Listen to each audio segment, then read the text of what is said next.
Em 2019, eu escrevi esse livro, Intensamente. Se você não tem, é muito triste, entendeu? Se você não tem, nós ainda temos, irmão Ayrton, tem as últimas 600, entendeu? Então, eu penso que ainda é possível adquirir. Ok? Mas eu escrevi esse livro porque eu acreditava e ainda acredito que Deus chama todos os crentes para trabalharem sua devoção, trabalharem sua dedicação a esse Deus, também usando suas mentes, né? Então, o livro é como eu poderia dizer, um chamado para um despertamento de usar a mente em prol do reino de Deus, certo? E cada vez que eu revejo esse tema, de vez por outra eu estou revendo esse tema nas Escrituras, eu percebo que Jesus considera isso importante. Principalmente quando ele fala dos dois grandes mandamentos, né? E é sobre isso que eu quero trabalhar nesta noite. Abra sua Bíblia em Mateus capítulo 22, versículo 34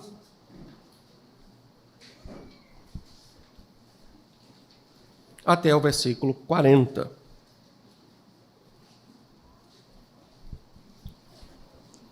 Olha aqui o que é dito, como Jesus vai explicar essa questão de amar a Deus.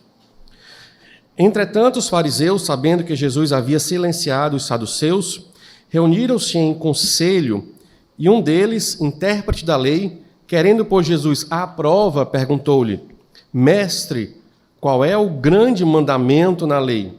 Jesus respondeu: Ame o Senhor, seu Deus, de todo o seu coração, de toda a sua alma e de todo o seu entendimento. Este é o grande primeiro mandamento. E o segundo, semelhante a este, é: ame o Senhor, ame o seu próximo, como você ama a si mesmo. Destes dois mandamentos dependem toda a lei e os profetas. Quero trabalhar um pouco hoje sobre o entendimento de Jesus, sobre amar a Deus com todo o nosso entendimento. Então vamos orar, pedir que Deus abra nossos corações, nossas mentes, para compreender a palavra de Deus nessa noite. Senhor Deus, amado Pai, agradecemos a Ti por esse momento onde podemos compartilhar um pouco da Tua palavra, onde podemos aprender. Tira de nós toda a falta de atenção, toda a falta de concentração, para que possamos nos dedicar somente a ouvir o Teu Espírito. É isso que pedimos, no nome santo de Jesus. Amém. Você vai perceber que Jesus ele vai estar repetindo algo lá do Antigo Testamento, lá em Deuteronômio, capítulo 6, né? O famoso Shema. Só que Jesus, ele repete, mas ele altera. Lá em Deuteronômio, capítulo 6, vai dizer: ame o Senhor teu Deus, todo o seu coração, toda a sua alma, de toda a sua força. Jesus tira a palavra força e bota a palavra entendimento. Okay? Ou seja, Jesus tem um propósito aqui, para alterar. A ideia, obviamente, no sentido de amar a Deus com o coração, com toda a alma e com todo o entendimento, é amar a Deus com tudo que você tem, certo? O entendimento geral é esse. Você deve se dedicar totalmente a esse Deus, amar com todas as suas forças, amar com tudo que você possui, voltado para esse Deus. Okay? Mas essa alteração de força para entendimento chama a atenção, né? Se o Messias está, ao citar o Antigo Testamento, ele troca alguma coisa, isso nos chama a atenção. E dentro do próprio contexto do capítulo 22, nós temos algumas dicas, né, do próprio evangelista, o próprio Mateus, sobre o que Jesus pensa quando fala de amar a Deus com todo o nosso entendimento. Ele vai trabalhar aqui, então, duas questões, digamos assim, tanto no contexto antes desses textos, como no contexto após. No contexto antes, no contexto anterior, nós somos avisados por Mateus que Jesus havia silenciado os saduceus. Ou seja, já havia ocorrido um debate. E a ideia de silenciado é que nesse debate Jesus venceu e os saduceus ficaram sem resposta, não tinham o que falar. É interessante olhar o contexto anterior e perceber que debate foi esse. Como é que Jesus silenciou os saduceus? Os saduceus eram os sacerdotes, certo? Era o partido, a facção dos sacerdotes, e eles tinham uma responsabilidade também de ensinar a palavra de Deus. Mas eles tinham um problema teológico. Eles não acreditavam na ressurreição dos mortos. Um problema sério, certo? Um problema sério, principalmente para aqueles que deveriam ser os professores, os mestres de teologia naquela sociedade.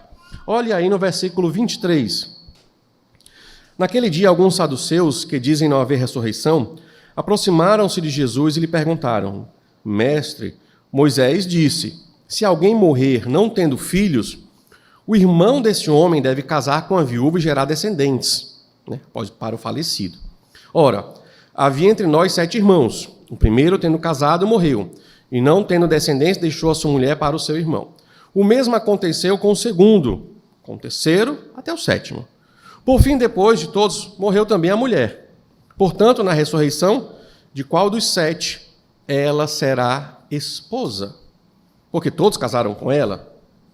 Então, aparentemente, eles colocaram ali uma situação, poderia ocorrer, que deixava Jesus em xeque.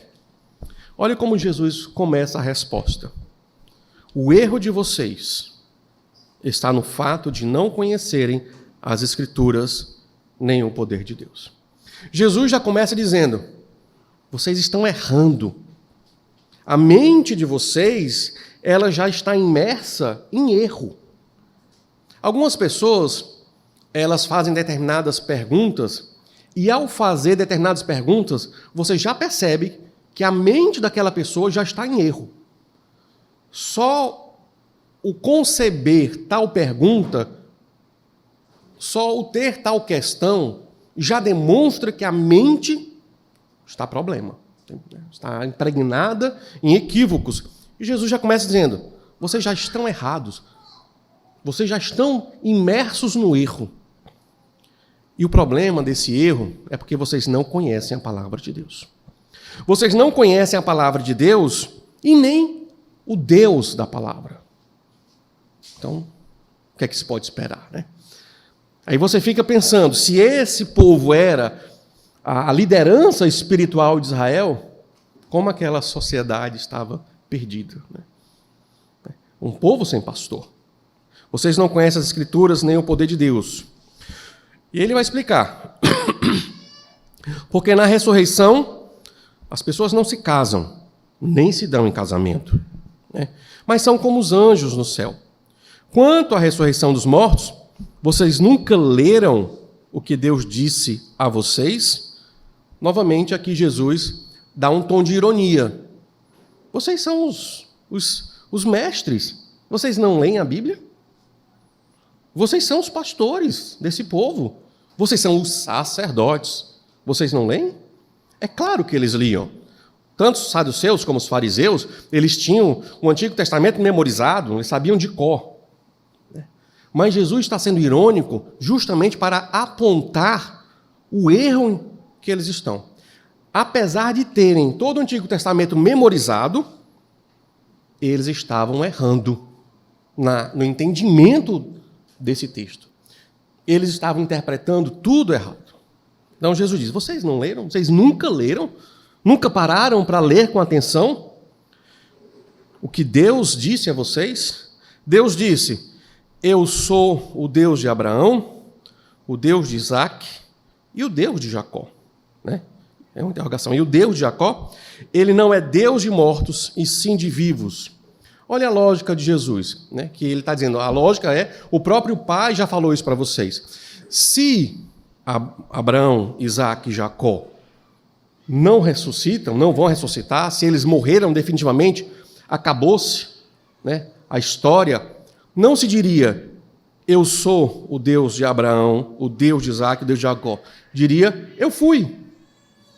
Porque Abraão não existe mais.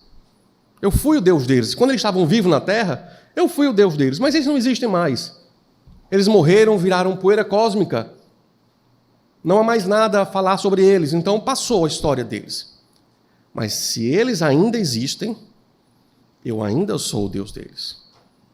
Então Jesus está dizendo que vocês deveriam aprender a ler corretamente o que Deus está dizendo na sua palavra.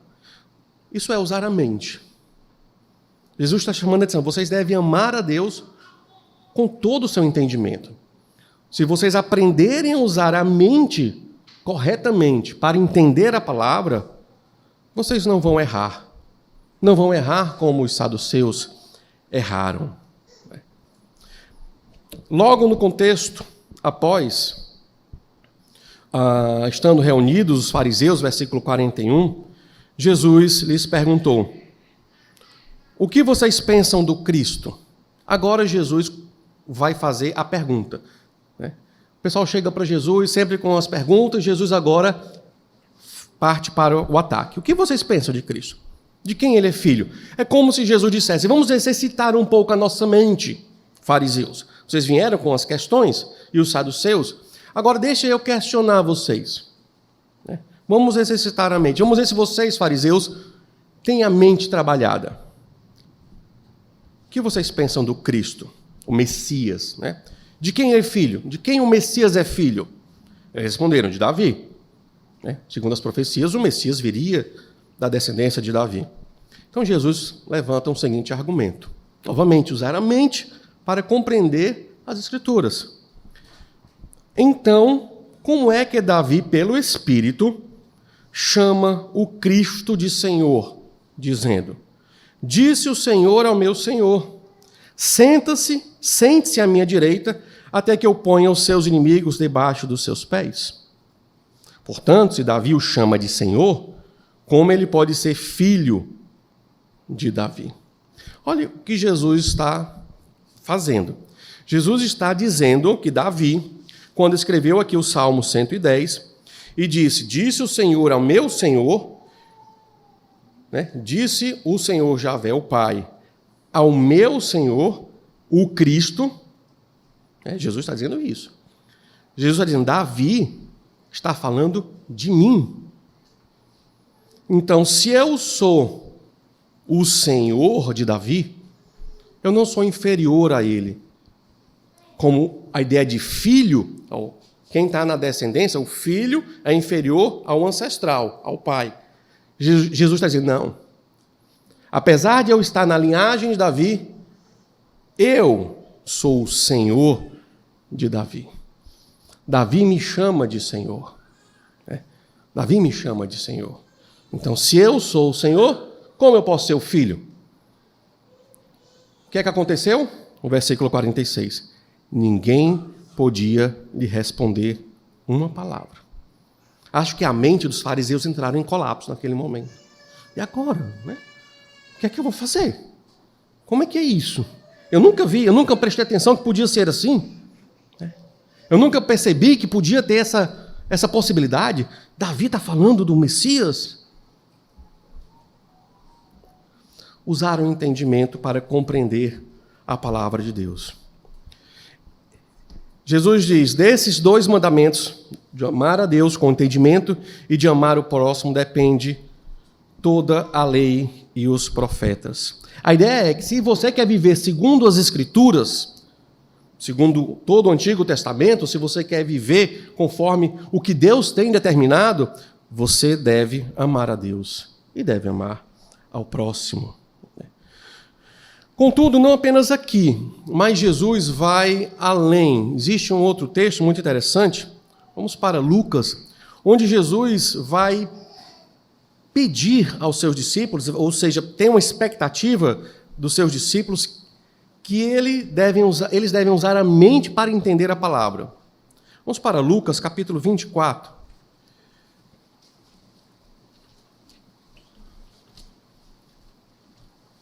Final do Evangelho de Lucas. Aqui passei. Lucas 24, versículo 25.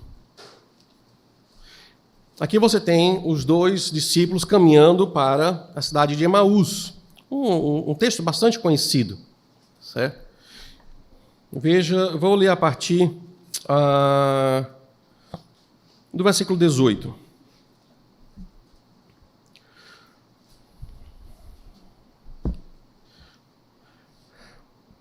Porém, chamado Cleopas, respondeu: será que você é o único que esteve em Jerusalém e não sabe o que aconteceu lá nesses últimos dias?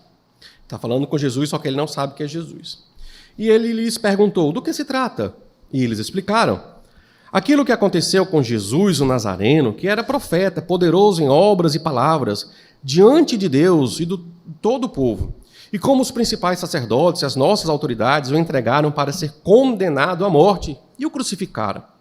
Nós esperávamos que fosse ele quem havia de redimir Israel, mas depois de tudo isto, já estamos no terceiro dia desde que essas coisas aconteceram.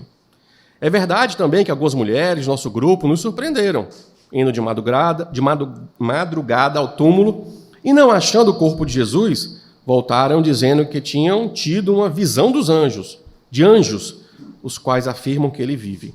De fato, alguns nossos foram ao túmulo e verificaram a exatidão do que as mulheres disseram, mas não o viram. Então ele lhes disse, que Jesus falando: como vocês são insensatos e demoram para crer em tudo que os profetas disseram. Não é verdade que o Cristo tinha de sofrer e entrar em sua glória? E começando por Moisés e todos os profetas, explicou-lhes o que constava a respeito dele em todas as Escrituras. Como vocês são insensatos. Aqui a palavra para insensato é a palavra sem entendimento. Jesus está criticando os seus discípulos. Por quê? Porque Jesus tinha uma expectativa acerca dos seus discípulos. No texto de Mateus 22, nós estamos falando com os líderes. Jesus tinha uma expectativa com a liderança teológica, a liderança espiritual de Israel, e ele critica: olha, vocês não estão conhecendo. Um texto parecido da crítica de Jesus acerca da liderança é em João 3, capítulo 3, onde ele vai criticar Nicodemos. Você é mestre em Israel. Jesus disse para Nicodemos: você é um mestre, e você não entende isso que eu estou falando? Então, quando Jesus está falando com os mestres, com os líderes, o tom é um pouco mais severo. Ou seja, vocês são a liderança, vocês deveriam saber. Vocês nunca leram? Mas não, a exigência de Jesus de amar a Deus de todo entendimento não é só para os líderes, para todos. Aqui ele está cobrando de 2 discípulos, eles não fazem parte nem do grupo dos 12. São 2 discípulos que estão no meio lá daquele grupo maior, mas não são apóstolos. Ele está cobrando: como vocês são pessoas sem entendimento. Como vocês são entendimento? Como vocês são lentos, aqui a ideia, vocês demoram para crer. Como vocês são lentos para entender a palavra. A expectativa do Messias isso deveria ser mais fácil de entender. Vocês deveriam entender isso sem tanta dificuldade. Não é para ter tanta dificuldade. E está demorando demais para entender. Tem um problema aqui. O esperado é que vocês entendessem. Por que vocês não estão entendendo? Não é verdade que o Cristo tem que sofrer e entrar na sua glória? Aí Jesus foi explicar. Começando por Moisés, todos os profetas, explicou-lhes o que constava a respeito dele em todas as Escrituras. Às vezes, o nosso entendimento da palavra de Deus é bloqueado por causa das nossas preconcepções ou das nossas expectativas do que nós trazemos para o texto. Veja o versículo 21. Os discípulos já dizem qual era a mentalidade deles. Nós esperávamos que fosse ele quem havia de redimir Israel. É por causa disso, é por causa dessa mentalidade, dessa ideia fixa, que os discípulos se recusavam a abandonar Jesus dizia, eu vou morrer e vou ressuscitar, eu vou morrer e vou ressuscitar. Mas essa ideia fixa os impedia de compreender o que as Escrituras estavam falando. Nós temos que tomar muito cuidado, porque às vezes nós temos uma ideia fixa sobre algo e a palavra de Deus está dizendo, não é isso, não é isso. Mas aquela sua ideia está tão fixa na sua mente que você não consegue abandonar essa ideia, permitir que a palavra se sobreponha à sua ideia. Então Jesus diz, olha, vocês estão errados. A sua expectativa é equivocada. E vocês precisam abandonar essa expectativa. Se vocês querem entender a palavra, vocês abandonem essa expectativa e comecem a entender. O Cristo havia de sofrer e entrar na sua glória. Ele não vai reinar em Israel agora.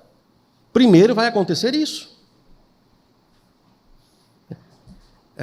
Muitas vezes as nossas expectativas mais arraigadas no nosso coração, elas são difíceis de tirar, né? De mudar de mentalidade, de mudar talvez de uma posição. Mas você tem que ter sempre aquela perspectiva. Eu tenho que me submeter à palavra.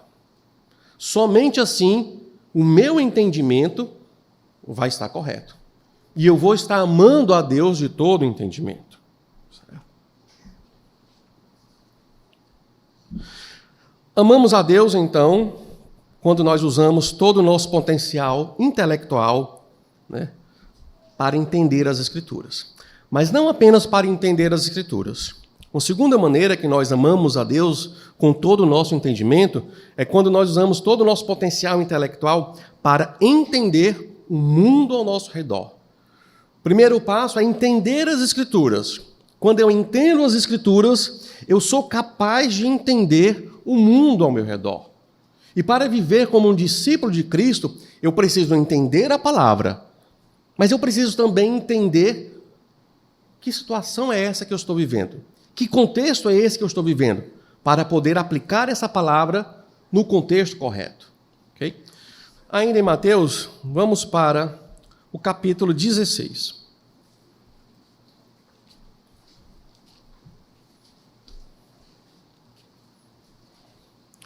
Mateus capítulo 16, versículo 1 a 4.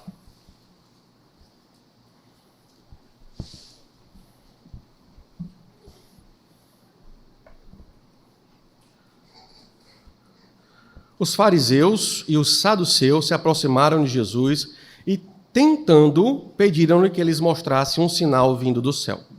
Mas Jesus respondeu, chegada a tarde, vocês dizem, teremos tempo bom, porque o céu está avermelhado.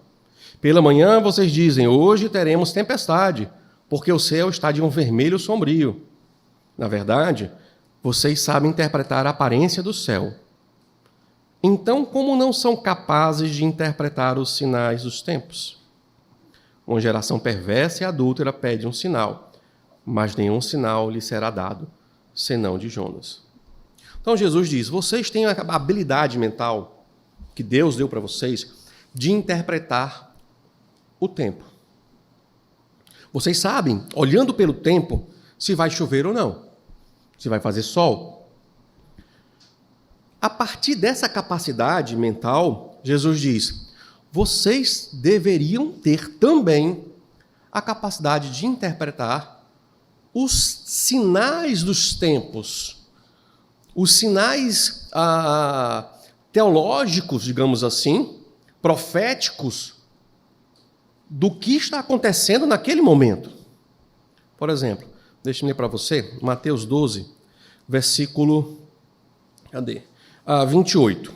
Jesus diz assim para os fariseus, se, porém, eu expulso os demônios pelo Espírito de Deus, certamente é chegado o reino de Deus sobre vocês. Então, Jesus está interpretando o momento. Se eu estou expulsando demônios,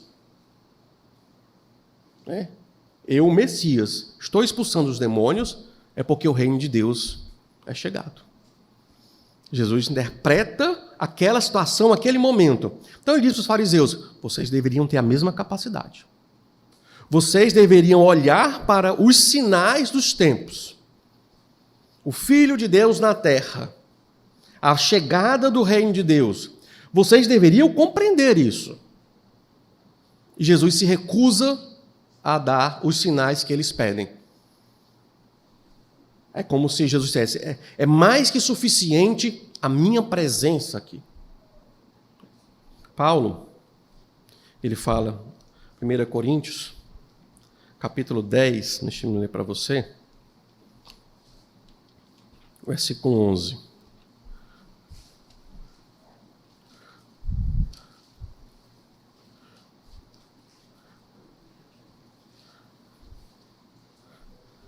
Primeira Coríntios 10, 11. Deixa eu ver se é isso. Estas coisas aconteceram com eles, com os israelitas no deserto, para servir de exemplo, e foram escritas como advertência a nós, para quem o fim dos tempos tem chegado. Paulo também está interpretando o momento do seu tempo. Nós, como igreja, também temos que saber que momento histórico é esse que nós vivemos. Que momento é esse? O crente não pode ser alguém perdido acerca dos sinais dos tempos. Ele precisa saber que momento é esse eu vivo. Você vive o fim dos tempos. Você vive o que a Bíblia chama dos últimos dias. É importante que você entenda onde você se encontra num cenário profético maior das Escrituras. Todos os discípulos precisam compreender isso. Uma vez eu, pregando aqui, eu gosto de citar esse exemplo, porque mostra que às vezes você vai encontrar irmãos que estão mais perdidos, né? Pregando sobre José, Maria, não sei se foi um evento Dia das Mães, eu fui pregar sobre Maria, falei sobre José, e aí um irmão chegou para mim e disse, pastor, como a Bíblia é rica. Eu disse, a Bíblia é rica e tal. A gente às vezes descobre tantas coisas. O que você descobriu, irmão? José do Egito era pai de Jesus.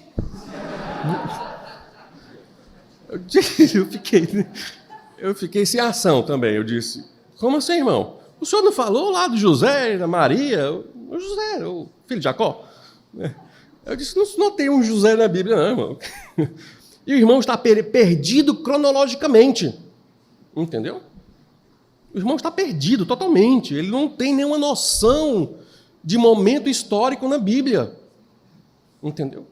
José lá em Jacó, no Egito, Jesus, Maria e José na Galileia, séculos de separação, e o irmão crendo que é a mesma pessoa. Ou seja, a partir daquele momento eu disse para mim mesmo, com certeza, tem muita gente perdida que não faz ideia do que está acontecendo na palavra.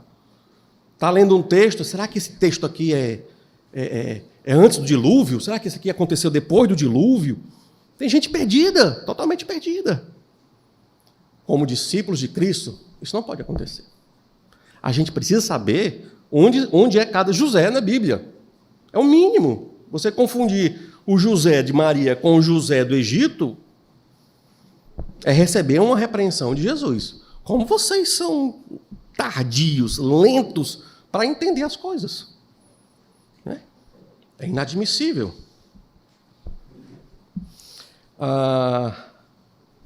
Um outro texto interessante, ainda aqui em Mateus 16, é o texto seguinte.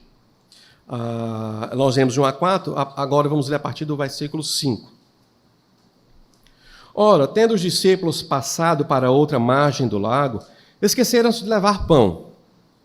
E Jesus lhes disse, fiquem atentos e tenham cuidado com o fermento dos fariseus e dos saduceus.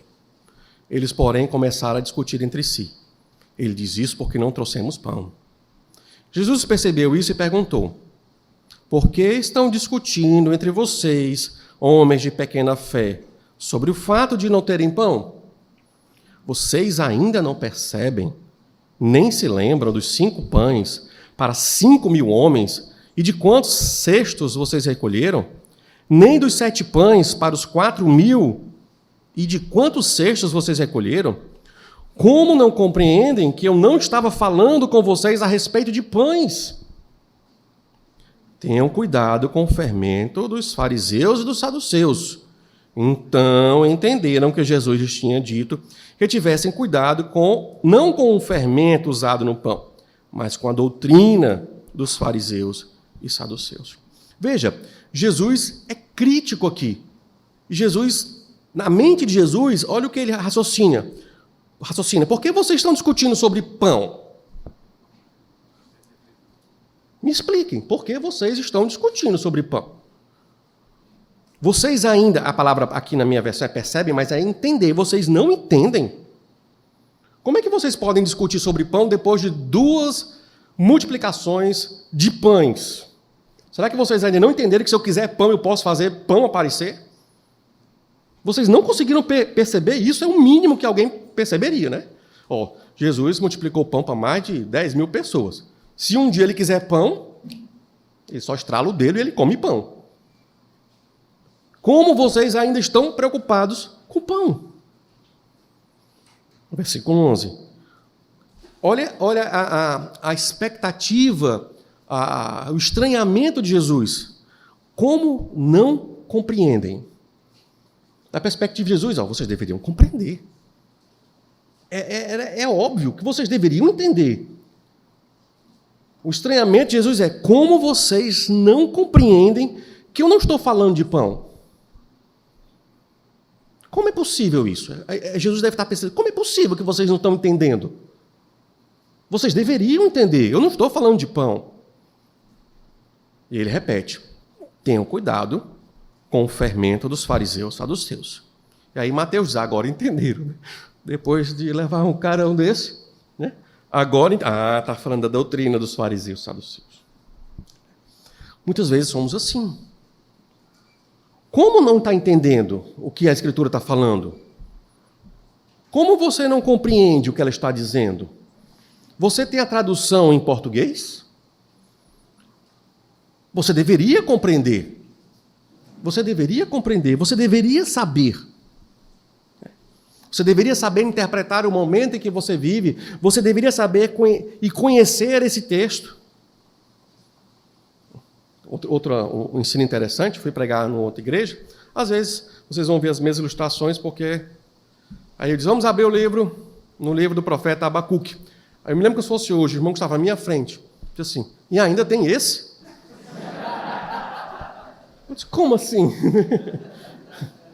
Onde eu estou, né? Eu estou pregando aonde? Estou pregando no centro espírita, estou pregando numa mesquita, estou pregando na igreja, e alguém diz, né, tem esse? É de você fechar a Bíblia. Não, eu me recuso, né, a participar disso, né? Um show de horrores. Então isso levanta uma interrogação. Tem muita gente nas igrejas que não faz a noção nenhuma, né? Às vezes, quem está aqui tem uma visão panorâmica. A gente, às vezes, pede, vamos abrir em Abacuque. Aí o irmão começa assim, ó. Eu já sei, não faz ideia de onde fica. Se ele começa a procurar Abacuque de Apocalipse, né, é porque ele não faz ideia nem de que existe Abacuque. Entendeu? Está perdido, totalmente perdido. Tinha um irmão na Manaim, já morreu, que eu chegava para ele e dizia, nos meus discipulados né, quando eu cheguei aqui na Manaim e tal, e conversando com o irmão e tal, eu dizia, irmão, qual livro você gosta de ler mais?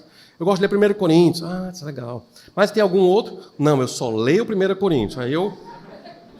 Como assim? De toda a Bíblia? O senhor já leu a Bíblia toda?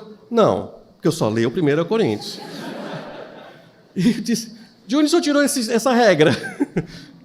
Como assim? Só lê 1 Coríntios? Não, eu só leio 1 Coríntios. E tudo bem. Não consegui convencê-lo a mudar de ideia.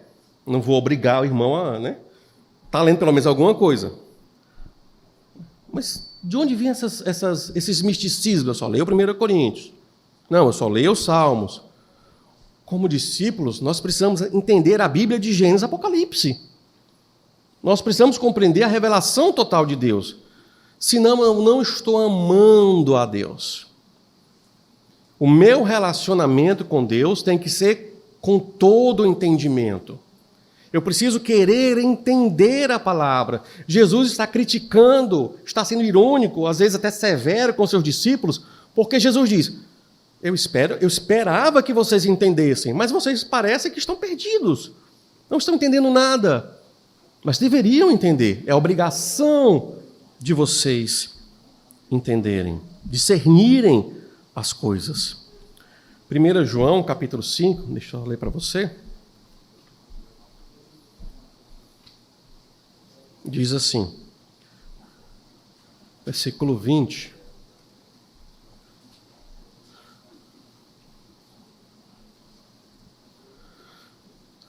Também sabemos que o Filho de Deus já veio e nos tem dado entendimento para reconhecermos aquele que é o verdadeiro.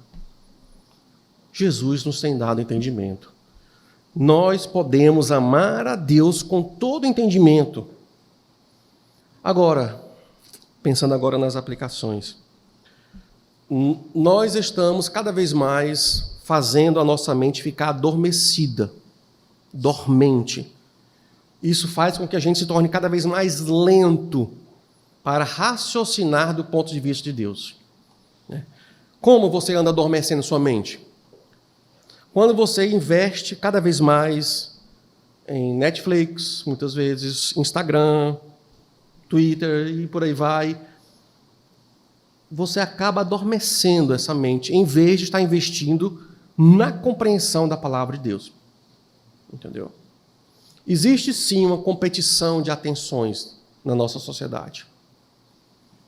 E nós precisamos, se nós queremos amar a Deus com todo o entendimento, precisa ser um objetivo de vida, entender a palavra de Deus. A palavra de Deus não é apenas um livro, você precisa às vezes mudar um pouco a sua mentalidade. Isso aqui não é um livro apenas. Isso aqui é a fala de Deus. Entendeu? É a fala de Deus. Do Deus onisciente, o Deus todo-poderoso, que criou tudo. É o raciocínio, é a lógica deste Deus. Tenta mudar um pouco como você vê. Não é apenas um livro como outro qualquer. São palavras do ser supremo, do ser mais poderoso, do ser mais inteligente que existe. Como eu posso me negar, ou como eu não posso querer, como eu não posso valorizar e querer dar tudo de mim para compreender isso? Entendeu? O que você está fazendo com sua mente? Meu desafio é que você aprimore o seu potencial. Lá no Cibima, como todo seminário, o objetivo principal é treinar pastores e missionários. Só que nós temos percebido, nas últimas décadas, uma alteração no público que tem procurado os seminários. Interessante. Quando a gente vai entrevistar os alunos, a gente pergunta: o que você está fazendo aqui? O que você veio aqui? O que você quer? E eles não estão mais respondendo: eu quero ser pastor, eu quero ser missionário, então eu quero ser treinado. Não. Uma resposta que tem se repetido constantemente é: eu quero aprender mais da palavra de Deus, porque eu quero servir a igreja. Eu não quero ser pastor, não quero ser missionário, mas eu quero servir a igreja. Eu quero conhecer mais da palavra. Isso é a motivação. Essa é a motivação. Servir a igreja. Eu quero conhecer mais da palavra, não para ser um intelectual, ficar bonito. Eu quero servir a igreja. Servir a igreja com entendimento. Isso é amor. Eu amo a Deus amando ao próximo. Eu quero servir o meu próximo da melhor forma possível. Quero compreender a palavra para poder fazer isso. Então, eu vou buscar alguém que me ensine sobre essas questões. Não busque, outro ponto que eu quero destacar, não busque provar sua opinião ou seu ponto na palavra. Busque ouvir o que a palavra tem a dizer. Senão você vai errar como os discípulos. Se você quiser ir à palavra apenas para provar o seu ponto, você vai errar. Você precisa estar humilde, intelectualmente humilde, com a guarda baixa. Eu quero ouvir o que Deus tem a dizer. Esta é a fala de Deus. Então, baixe as suas defesas teológicas, doutrinárias, para ouvir a palavra, para ouvir o que o Espírito tem a dizer.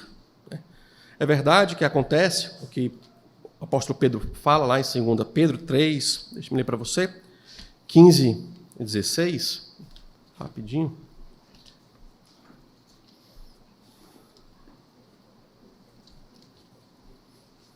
2 Pedro 3, deixa eu ver aqui esse, ó.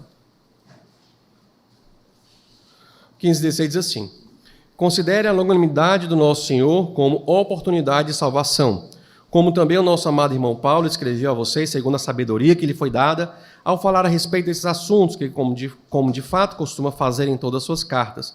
Nela, certas coisas difíceis de entender, que aqueles que não têm instrução e são instáveis deturparão, como também deturparão as demais escrituras para a própria destruição deles. Existem coisas difíceis na Escritura. Existe.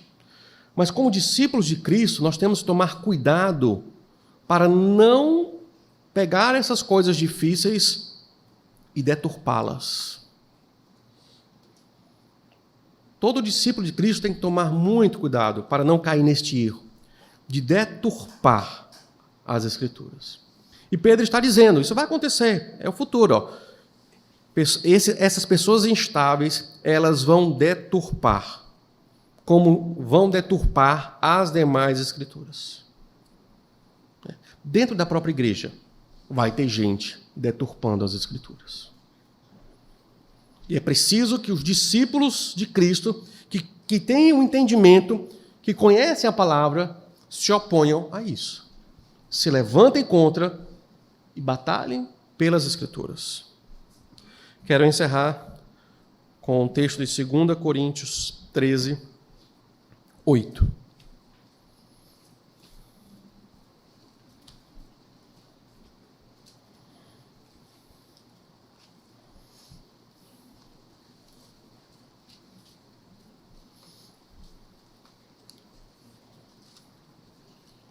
Segunda Coríntios 13, 8,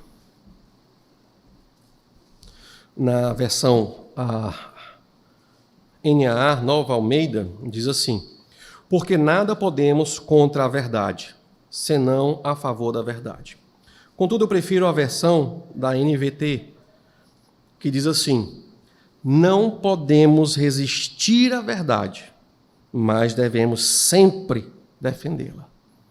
Essa deve ser a nossa perspectiva como os discípulos de Cristo, como pessoas que querem amar a Deus de todo entendimento. Não resista à verdade. Não resista à verdade. Mesmo que a verdade pareça inacreditável. Às vezes alguém chega para mim: é inacreditável essa história de criação em 6 dias. Por que inacreditável? Por que inacreditável que o Deus Todo-Poderoso pode criar em 6 dias? Porque só é acreditável se ele criar em milhões de anos. Só porque você quer, né? Não resista à verdade, mas sempre procure defendê-la. Deve ser o nosso compromisso. Né? Nossa ética epistemológica, nossa ética para com as Escrituras. Sempre procurar a verdade, não resistir à verdade, defender a verdade. A verdade não está comigo, a verdade está com a palavra. Às vezes eu digo para o irmão, não sou eu que estou dizendo, não, é a palavra. Se a palavra está dizendo, então você baixa a cabeça e eu baixo a cabeça. Entendeu? É assim que tem que ser. Na Igreja de Cristo, nós nos submetemos à palavra, nós nos submetemos à verdade. Esse é o meu desafio para você nesta noite. Vamos orar e aí nós estaremos então encerrando. Senhor Deus, amado Pai, agradecemos a Ti por esse momento, agradecemos a Ti porque a Tua palavra, Senhor Deus, nos instrui, a Tua palavra nos alimenta, nos exorta, nos direciona. Que a Tua igreja nesta noite se comprometa com esta palavra, de lê-la, de buscá-la, de entendê-la, de amar a Ti, Senhor Deus, com todo o entendimento, procurando cada vez mais a Tua verdade. Essa é a nossa oração em nome de Jesus. Amém.